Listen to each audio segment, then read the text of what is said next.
Bonsoir, soyez salués, c'est votre Tano encore. Aujourd'hui, je reviens un peu sur comment on appelle, les gestionnaires des chantiers, c'est-à-dire les chefs chantiers et les conducteurs des travaux. Voilà. Il y a quelque chose que je voudrais vraiment attirer l'attention de tous, voilà, sur les chantiers. Voilà. Vous voyez, c'est une organisation qui est faite et il faut suivre l'organisation. Vous voyez un peu. Voilà.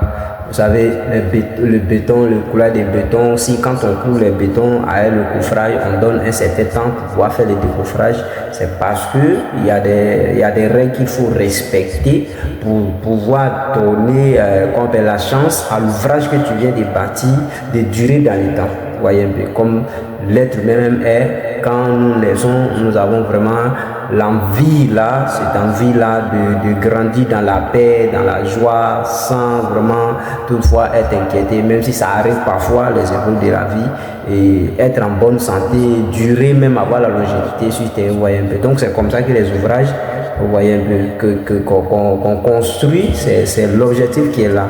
Quand on bâtit l'ouvrage, c'est pour une durabilité, c'est pour lui donner vraiment une longévité.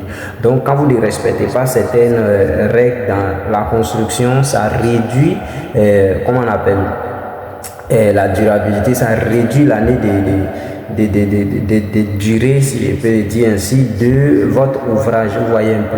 Et même ça fragilise aussi l'ouvrage, vous voyez un peu. Par exemple, un truc simple, quand vous partez au chantier, quand vous dites de couler le béton de propreté, vous coulez le béton de propreté avant de faire semelle filante. Mais vous allez voir que sur certains chantiers, les gars, dès qu'ils arrivent, ils coulent tout en même temps. Alors que le béton de propreté, comme son nom l'indique, a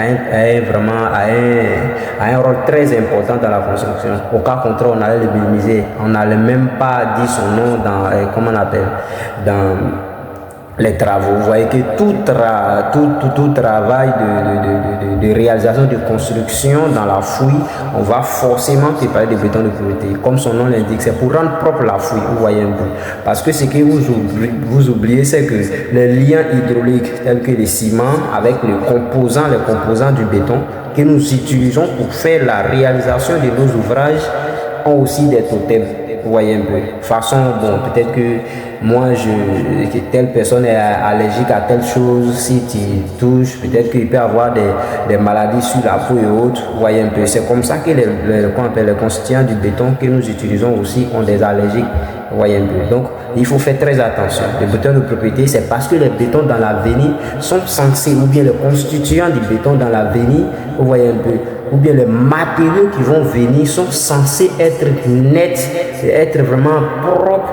C'est la raison pour laquelle on pense à la propriété de la fouille d'abord. Donc quand tu fais comment on appelle ta fouille et que tu dresses tout, tu fais le béton de propriété juste pour nettoyer, pour bannir les composants agressifs qui ont vraiment tendance, qui ont des propriétés qui peuvent dégrader le plus tôt possible ou agir sur la stabilité de ton ouvrage, même si pas de suite, mais de manière progressive, et détruire ton ouvrage. C'est la raison pour laquelle on essaie de fermer les visions, on essaie de vraiment voiler un peu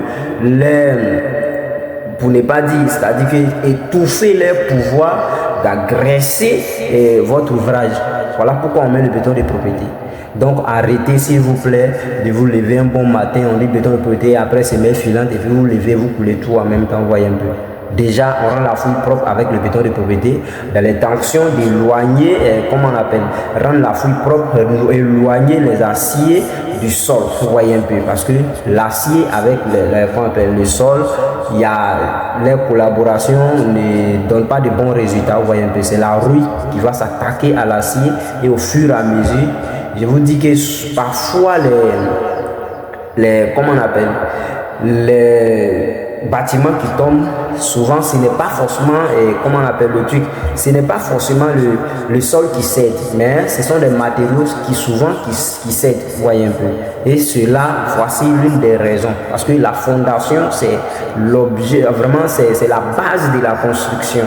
Donc déjà, si vous mettez quelque chose là-bas, qui n'est pas bon, ça va agir après. Parce que si l'acier est touché un peu, l'acier est touché, sachez une chose, que quand l'acier, si la rouille touche l'acier depuis, qu'on appelle, en fondation, c'est-à-dire les semelles filantes, ça peut affecter qu'on appelle les aciers montants au niveau des poteaux et des réducteurs, vous voyez un peu, puisqu'il y a des attaches, vous voyez un peu. Donc avec ça, ça peut créer maintenant le mouvement au niveau des poteaux et vous allez voir qu'il y aura des fissures dans peu de temps où votre ouvrage va avoir problème. Donc bref, juste je voulais attirer votre attention, les chefs de chantier et autres, coulez votre béton de propriété d'abord, rendez votre fruit propre d'abord, respectez ça.